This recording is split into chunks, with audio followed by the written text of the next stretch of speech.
urban legend. A story about a half-crazed creature who haunts Lover's Lane. His victims vanish into thin air with little but a few drops of blood to suggest what their gruesome fate might have been. I was just a little boy, but I remember it like it was yesterday.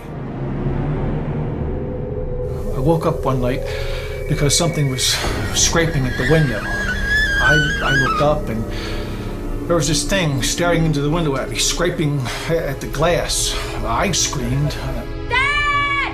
Dad! Dad! My dad ran in and the thing took off.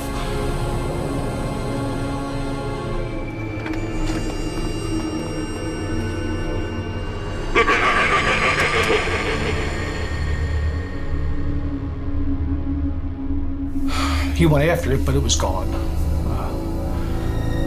I know what I saw, and it wasn't a person. Next day, he was looking around, and there were footprints. They weren't human.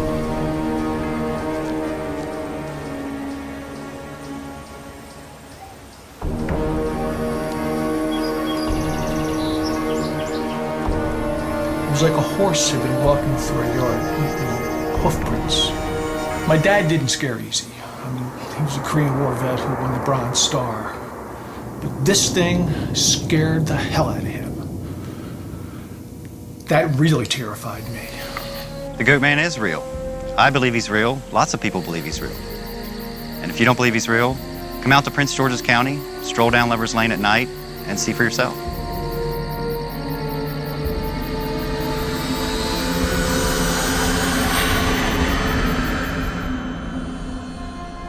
The Rocky Mountains in Canada are a hotspot for Sasquatch sightings. Do these massive, hairy, man-like creatures really exist? Just ask any of the hundreds of people who believe they have encountered one or heard its eerie howl in the wilderness. One of the most remarkable Sasquatch encounters occurred in the early 1900s. Albert Osterman was a lumberman on a camping trip. A native trail guide had warned him about a legendary hairy creature called a Sasquatch, but Osterman didn't give it much thought. His first night at camp was disturbed repeatedly by sounds around his campsite.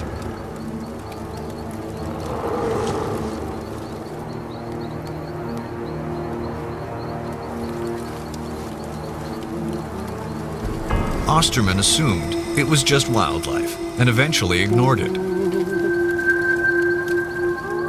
A few nights later, Osterman went out for some night hunting. When he got back to camp, he discovered his campsite had been ransacked. It didn't appear to be the work of ordinary animals, but there were no humans around for miles.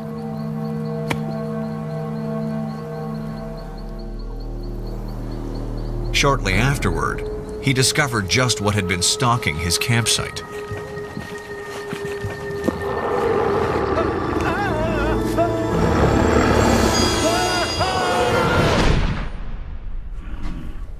The creature had picked him up in his sleeping bag and dragged him for 3 hours to a small cave where he was eventually dumped in a heap. His kidnapper was a beast more than 8 feet tall.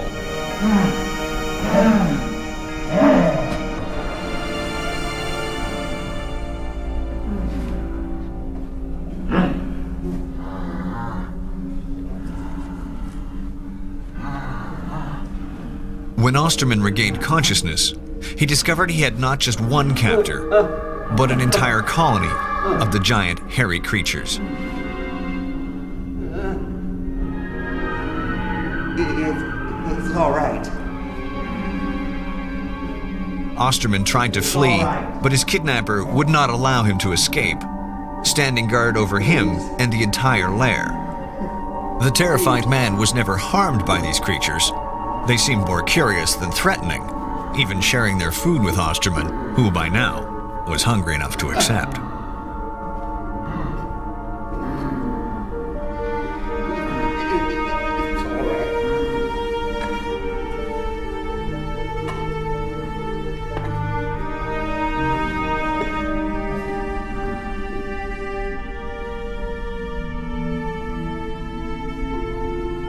For 6 days and nights, Osterman was a prisoner to this colony of Sasquatch.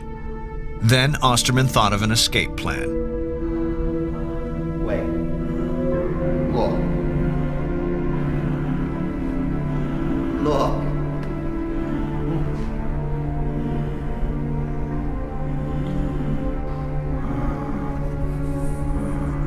Taste. He took out his tobacco tin and took a small pinch, then offered the tin to the creature, who swallowed its entire contents and eventually became violently ill. Osterman seized the moment to make his escape. He didn't tell anyone about his experience for 30 years, afraid no one would believe him. There are cryptid reptiles that creep and crawl around the hills and valleys of North America.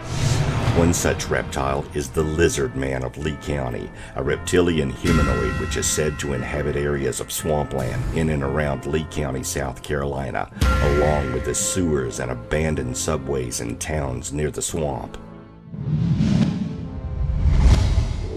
The first reported sighting of the creature was made by Christopher Davis, a 17-year-old local boy who claimed he encountered the creature while driving home from work at 2 a.m. on June 29th of 1988. According to his account, Davis stopped on a road bordering Skapor Swamp to change a tire. When he was finished up, he reported hearing a thumping noise from behind him and turned around to see the creature running towards him. Davis said the creature tried to grab at the car and then jumped on its roof as he tried to escape, clinging on to it as he swerved from side to side in an effort to throw it off.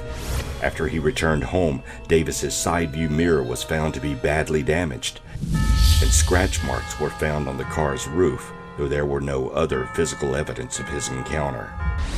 2 weeks after the Davis sighting, the Sheriff's Department made several plaster casts of what appeared to be three-toed footprints, measuring some 14 inches in length, but decided against sending them to the FBI for further analysis after biologists advised them that they were unclassifiable. According to South Carolina Marine Resources Department spokesperson Johnny Evans, the tracks neither matched nor could be mistaken for the footprints of any recorded animal. It appears that actual eyewitness encounters continue to this day. If you find yourself driving through Lee County, South Carolina, be sure to watch the woods and try not to stop. The lizard man may not be far away.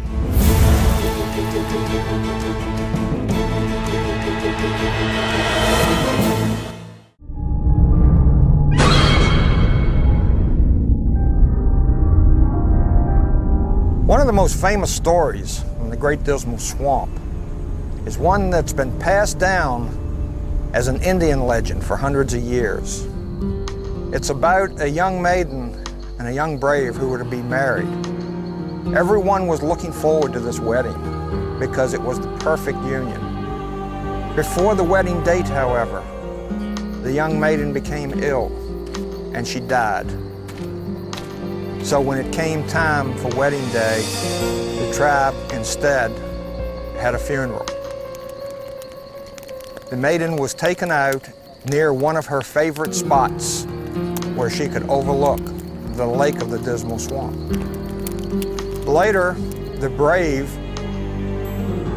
had fallen asleep, and in his dreams, she had come to him, calling to him from a tree that stood near the spot where she was buried. He didn't know what to make of this dream, so he ventured into the swamp to the spot where she lay. He fell asleep there, and again she came to him in a dream, calling to him to come across the lake to be with her. He brought back a canoe, and he set out into the lake to try to find his bride. The young brave was never seen again. He did not return. But for the past 100 years, visitors to the swamp have seen the brave and his bride in a canoe paddling across the lake of the Dismal Swamp. I was up by the Great Dismal Swamp, and I was in one of the feeder ditches, and there was this beautiful Native American woman coming toward me. rowing ever so gracefully in a canoe. And I remembered it was the legend of the lady in the lake. You know, I was glad I was fortunate enough to sit there and see it coming towards me. It was incredible. I'll never forget it.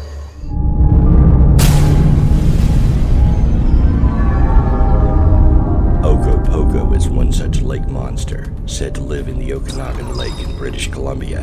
Ogopogo has been allegedly seen by First Nations people since the 19th century. The most common description of Ogopogo is a 40 to 50 foot long sea serpent. British cryptozoologist Carl Schuker has categorized the Ogopogo as a mini-hump variety of lake monster and suggested it may be a kind of primitive serpentine whale, such as a Basilosaurus. In 1926, a sighting occurred at an Okanagan Mission beach. This event was supposedly witnessed by about 30 cars of people who all claimed to have seen the same thing. In 1968, Art Folden filmed what is claimed to be footage of the alleged creature, showing a large wake moving across the water. Computer analysis of the footage concluded that it was a solid three-dimensional object. And as early as 2011, cell phone footage captured seems to show two dark shapes gliding across the surface of Lake Okanagan.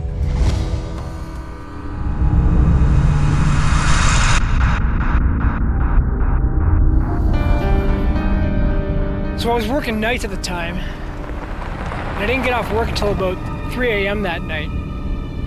And the drive home takes me right past Chickies Rock. So I'm driving home, this figure, what I thought was a person, appears in the road in front of me, and it was big. Like, I thought it was just this big guy, right? But the closer I got to it, the more I realized that it wasn't a person.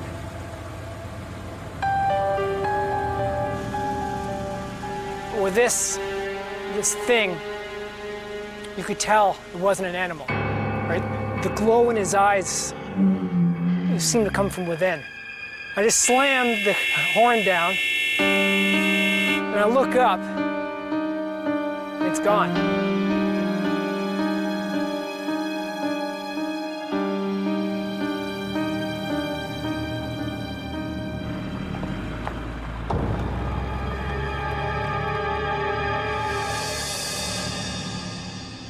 So, going to work, I drove by the next morning, and there was no sign of anything.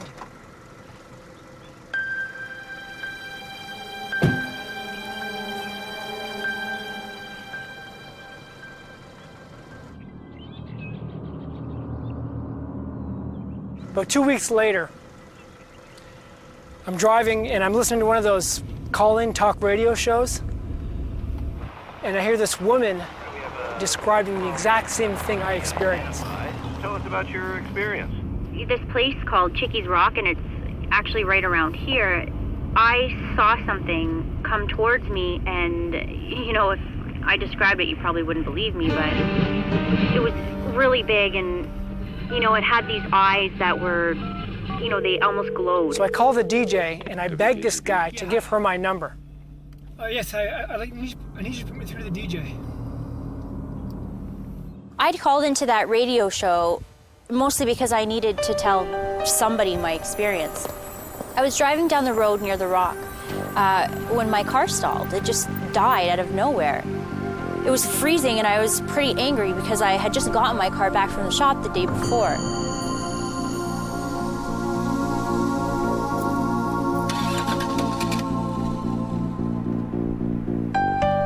So I got out and I opened the hood, and that's when things got strange.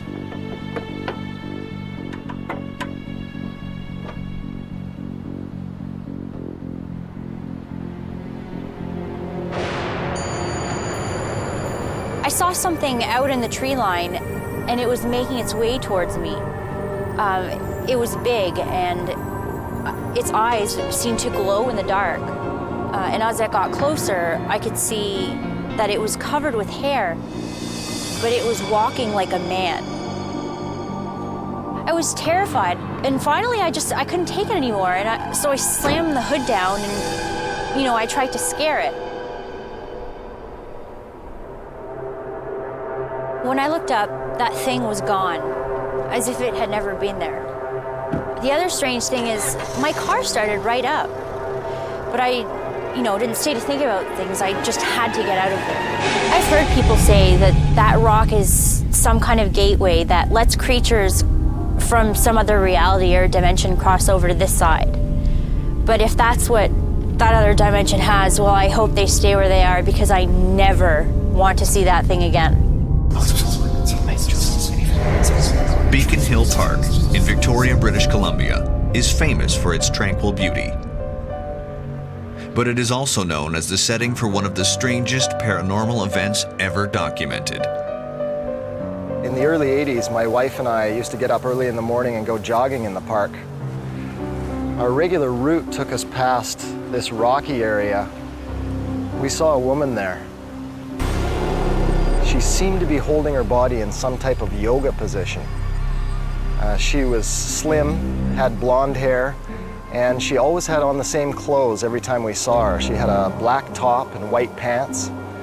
She was always facing toward the east, toward the rising sun.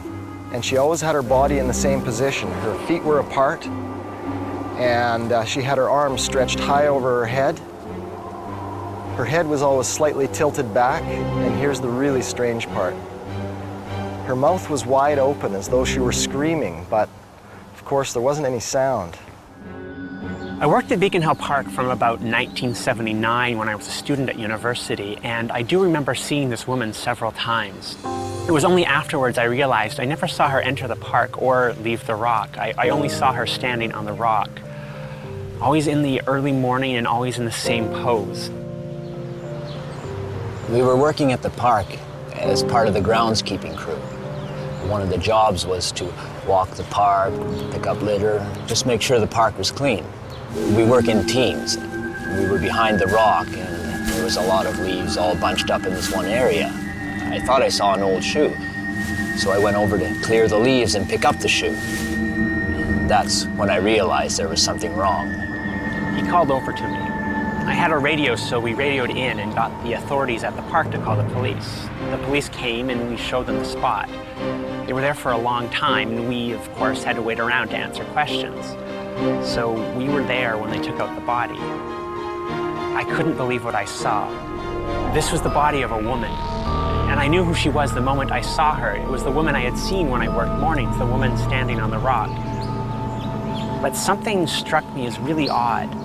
I later realized that the woman on the rock had blonde hair and tan skin, but the victim was dark hair. She was a brunette and had very pale skin. It was as if the woman on the rock was a negative version of the murder victim. The autopsy revealed the woman had been strangled before she was buried in a shallow grave behind the rock. Her husband had reported her missing several months earlier, but based on the condition of the body, she had only been dead a short time. Was the murder victim the same woman who had been seen for several years, standing on the rock, just yards from where her body was discovered? And if so, why did she appear in the reverse image of her true self?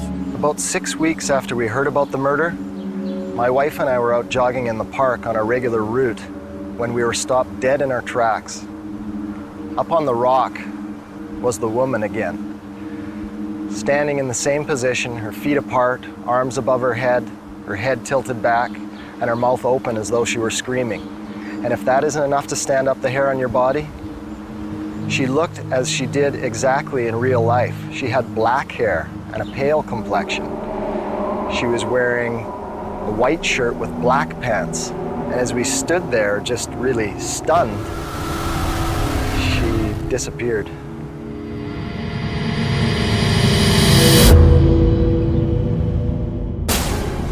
Flying humanoids have been reported over the Americas in recent times.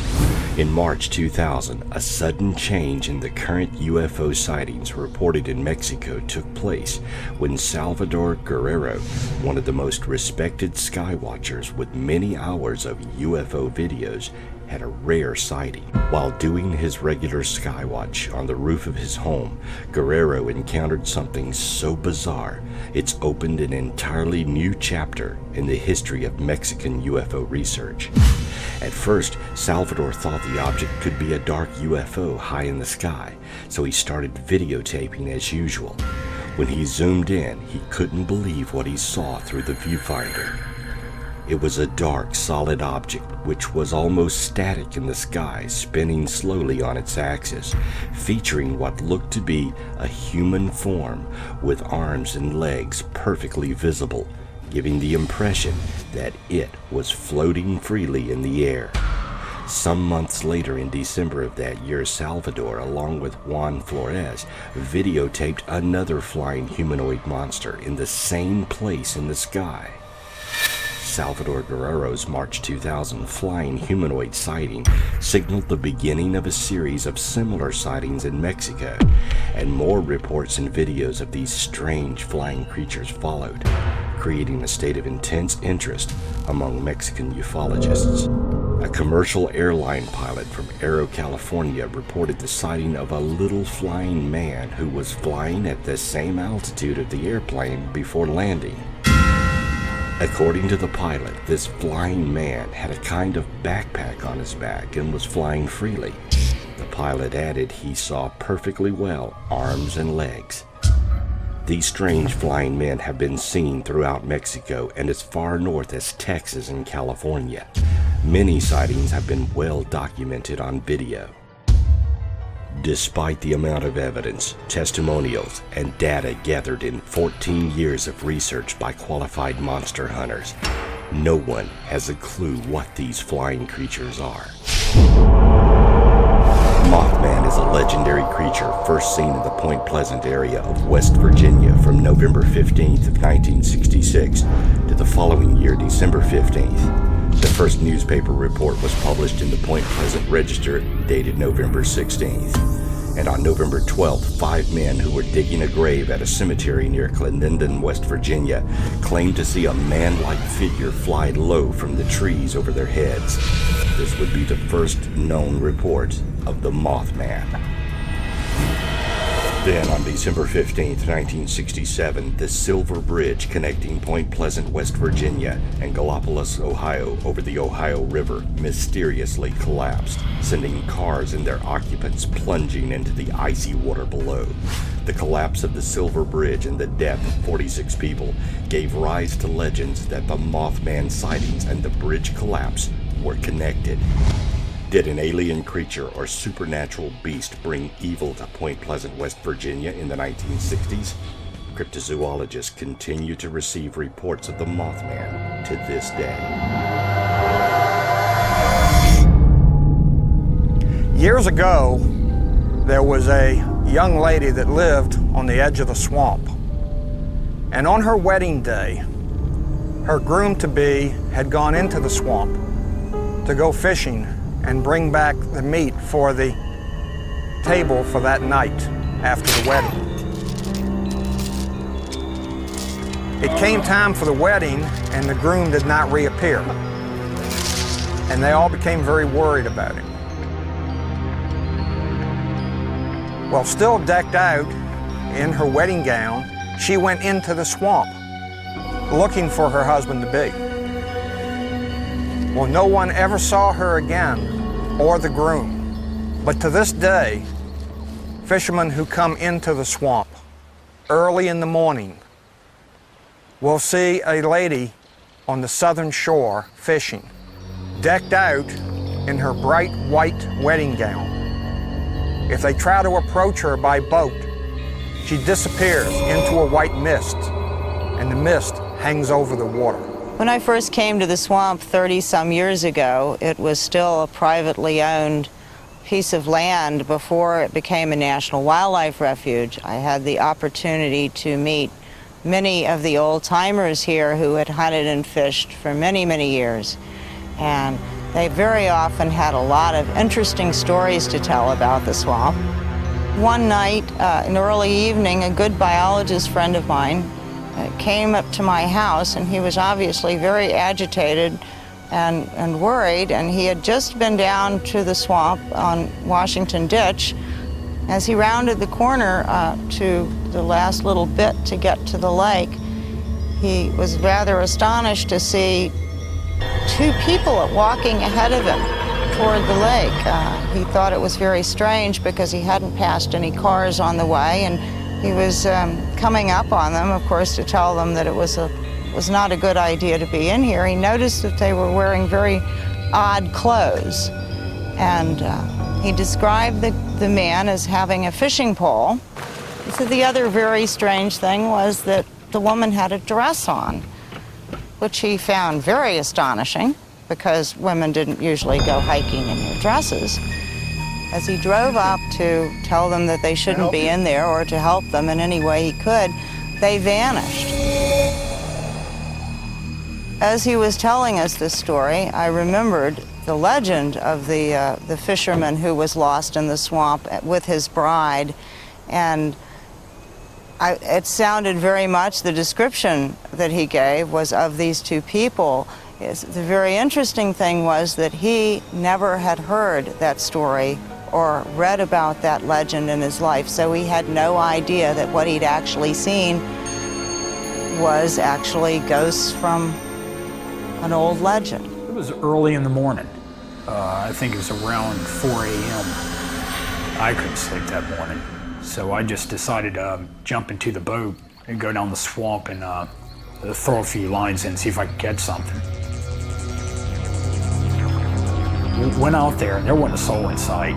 Again, it was 4 in the morning, and I see this beautiful woman wearing a white dress. And believe it or not, she was fishing as well.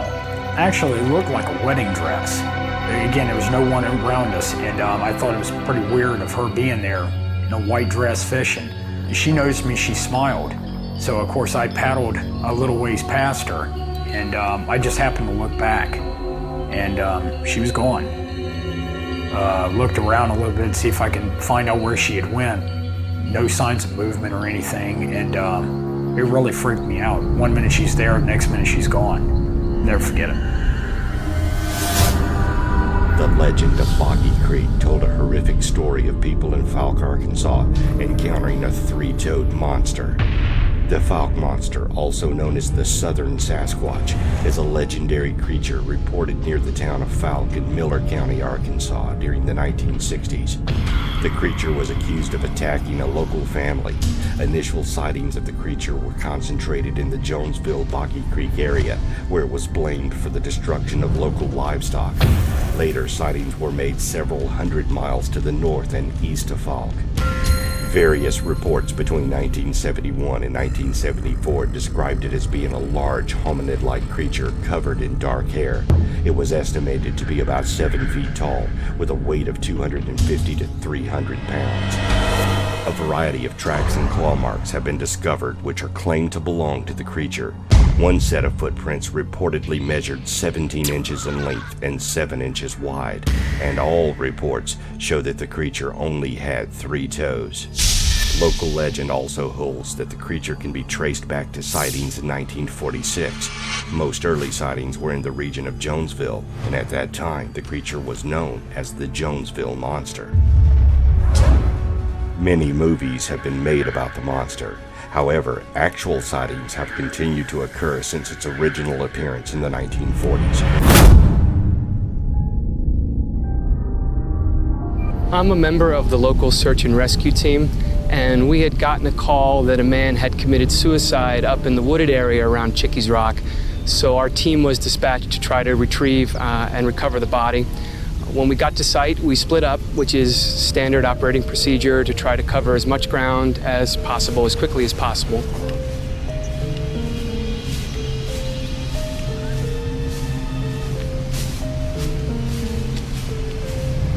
I had just cut through some pretty heavy brush down to one of the main access trails. That's a little bit easier walking. Hadn't seen anything yet. Just walking through access road on the trail. So far, nothing yet. Out. Suddenly, I felt an intense cold feeling. I looked off to my right. I didn't really know how to describe this for you. A shadowy figure, very dark, about 8 or 9 feet tall. It actually looked down at me and pointed at me and then disappeared. Just seconds later, this thing popped up over to my left, only about 15 feet from me. It looked like it was about to move towards me, and I don't mind saying it, I was completely terrified, and I got the hell out of there as fast as I could. I will not do any more work up on Chickies Rock. I won't go back up there to this day.